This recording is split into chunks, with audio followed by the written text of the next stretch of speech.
Well, doing Christmas on the cheap isn't really a bad thing, and this year especially, it can be a necessity. 13 Action News anchor Tricia Kean speaks with a local family about how they're saving money this holiday.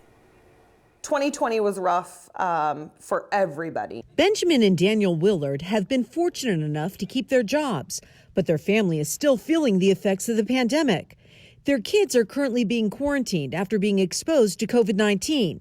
And they know they're not alone. Thousands of families go through this in Clark County every day. There are millions of others around the world. The kids are now realizing this is global. It's huge. It's bigger than all of us. So the Willards are doing things a little different this Christmas. Looking back at everything we've bought for the kids in previous years, it was almost like money was flying and they didn't understand the value behind it and where it came from. So Mom and Dad came up with a reasonable budget and gave the kids very specific categories for Christmas gifts.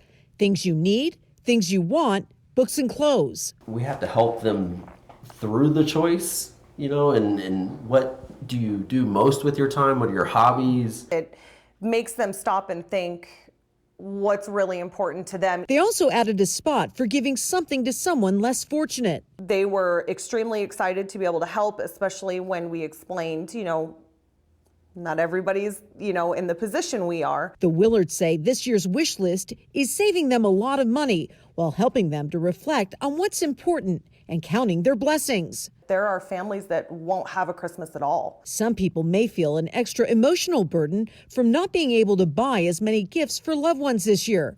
But psychotherapist Caitlin Carmody says that there are other options. There's so many different ways we can show people love and affection. And it doesn't have to cost money. Instead of buying presents, she suggests making them with your family. The act of even creating helps combat that anxiety and depression. Quality time is also a gift that's just as meaningful, even if it's done virtually. So if we can reframe it as not something that we're losing, but maybe as a time of growth or an opportunity to make new traditions and new memories. For 13 Action News, I'm Tricia Kean.